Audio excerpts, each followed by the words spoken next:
Good morning to you all.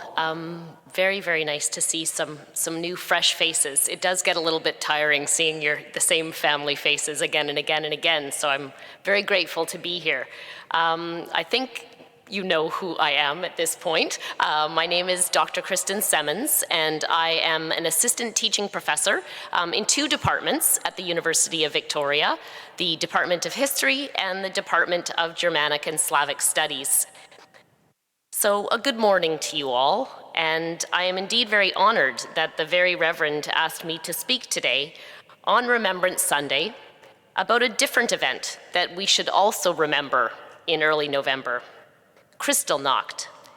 It goes by several other names: Kristallnacht, the Night of Broken Glass, the November Pogrom, but they all refer to the nationwide attacks on Jewish people and property which took place in a newly expanded Nazi Germany on November 9th and 10th, 1938.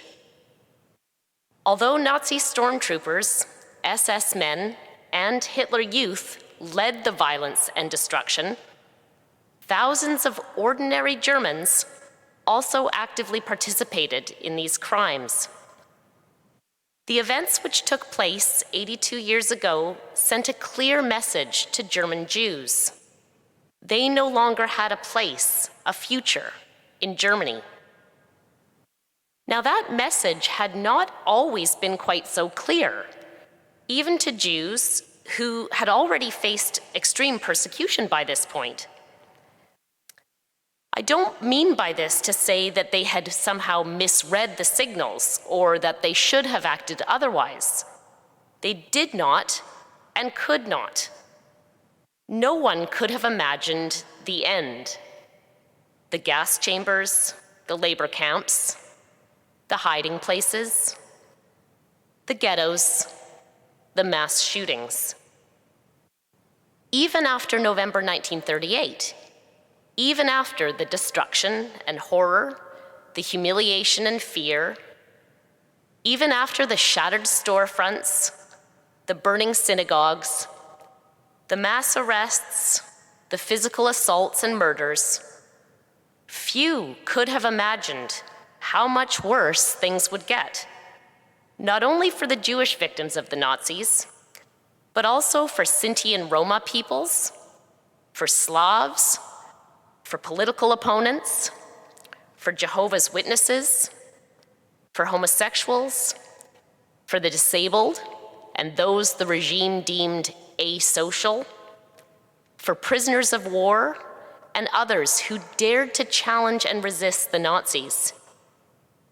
And yet, although things became so much worse, as Peter Hayes, the author of a recent book on explaining the Holocaust, reminds us, we as historians, but also as human beings, should still beware the beginnings. And so if you will allow me this morning, in the following, I just want to sketch some of those beginnings that took place before the Night of Broken Glass in November 1938. As many of you will know, Adolf Hitler became Chancellor. He was appointed Chancellor of Germany on the 30th of January, 1933. Hitler was then the head of the National Socialist German Workers' Party. He had campaigned on a platform of hatred, blame, and promises to make Germany great once again. After the twin disasters that Germany had experienced of defeat in the First World War and the then current Great Depression. Now, Germans voted for Hitler, though never in a majority, for different reasons. Some definitely did support the Nazis because they hated Jews and other groups in the same way that their Führer did. Führer meaning leader. But many more Germans voted Nazi because Hitler claimed he could unite the members of the folk, the German people, and make them strong. So in the beginning, although we cannot ignore the Nazi Party's open anti-Semitism, the real draw for most of its supporters was its vision of a proud, unified German people the insiders with the outsiders beyond their boundaries. So in other words, many, but not all Germans were virulent anti-Semites in 1933.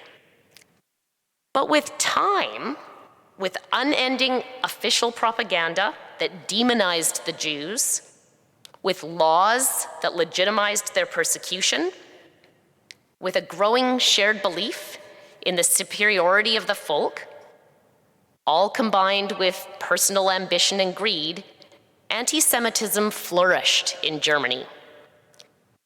We can see this development, this growth of anti-Semitism, by comparing the popular response to two different anti-Jewish actions in the early years of the Third Reich.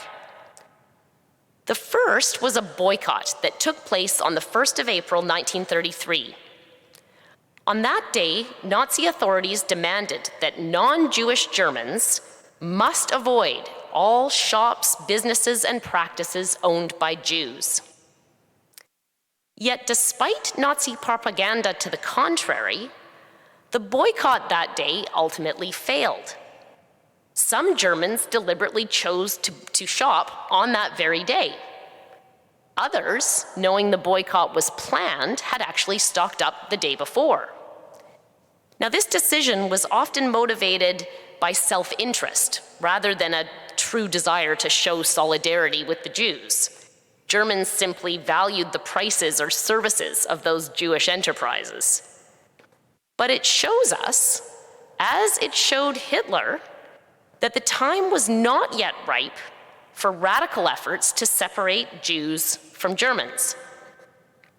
Compare that somewhat lukewarm response to the generally widespread positive acclaim for the Nuremberg laws that were announced 2 years later in September of 1935. These laws forbade marriage between so-called Aryans, ethnically pure, in quotation marks, Germans, and those considered to be non-Aryans, Jews, Sinti and Roma, what the Nazis called gypsies, and black Germans. The laws also changed their relationship to the state. They were no longer citizens of Germany, but subjects. We now know that the Nuremberg laws were not simply a top-down action by Hitler and the Nazi regime to solve what they deemed to be a persistent Jewish problem. The laws were actually implemented at the time that they were, partially in response to a groundswell of popular grassroots anti-Semitism that had been nurtured in the hate-filled environment of the Third Reich, which was demanding a more official segregation of Jews from Germans. Prior to September 1935, prior to the Nuremberg laws, there had been a wave of physical assaults on Jewish Germans and damage to Jewish-owned properties. Jews not wanted here signs had sprung up everywhere. The Nazi authorities had not ordered their display. They were voluntarily placed on the doors to restaurants, to libraries, to swimming pools, and even on park benches. Now the othering of Jews began in earnest. Germans increasingly saw their Jewish neighbors, and indeed many other groups of human beings, as not us, and more dangerously as being against us, which then required actions, they felt, to supposedly defend themselves from this other. This othering had multiple forms. In the concentration camps, like Dachau, Sachsenhausen, and Buchenwald, Jews were forced to wear a yellow triangle under the triangle that denoted their supposed original crime. And again, another word that goes in quotation marks, their crime. Their crime being homosexuality, asocial behavior, political opposition. Even in the camps then, by having to wear this yellow triangle, Jews were othered. In August 1938, the Nazis passed a law that added the middle names of Sarah and Israel to so-called German-sounding names. This was a way to mark them out as different, to not allow them to pass as true Germans. By autumn 1938, Jews had to have a large red J for Jude stamped on their passports. They and many other victims of the regime had now become total outsiders. In the meantime, though, Germany, the Germany of the insiders, moved from strength to strength. The economy was booming. Germany had recently annexed Austria in March of 1938, creating the Greater German Reich. 1 month before Kristallnacht, in October 1938, the formerly Czech Sudetenland was handed over to Hitler.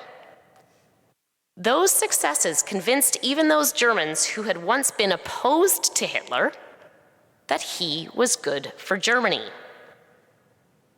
Now, of course, some non-Jewish Germans bravely stood up and denounced Hitler's policies, his threats, and his treatment of others. And amongst those were many brave members of the Protestant confessing church who refused to stay silent. But they were a tiny minority, and their resistance put them in very real danger. By the 9th and 10th November 1938, it was too late for Jewish Germans to leave, even if they had enough money to do so, even if they were willing to leave their home, and if they were able to find a country willing to take them, which in itself had grown increasingly difficult by 1938. It becomes apparent that by 1938, Hitler was formulating a new plan for German Jews, a murderous plan.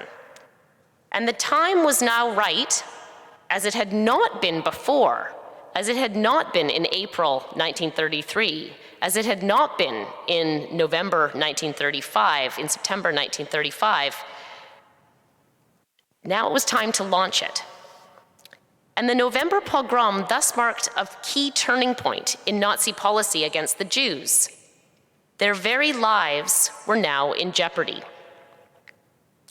As we gather together today to recall those who lost their lives to war, we can also remember what was done in Germany in November 1938, 82 years ago. And in that remembrance, I believe, we can sound a call to action today. It is fundamentally important not to differentiate between people when it comes to basic human rights. We cannot plug our ears or close our eyes to defamation and demonization. We must find courage to challenge the wrongs we see in our society. And, as the events leading to Kristallnacht reveal, we must beware the beginnings. Thank you.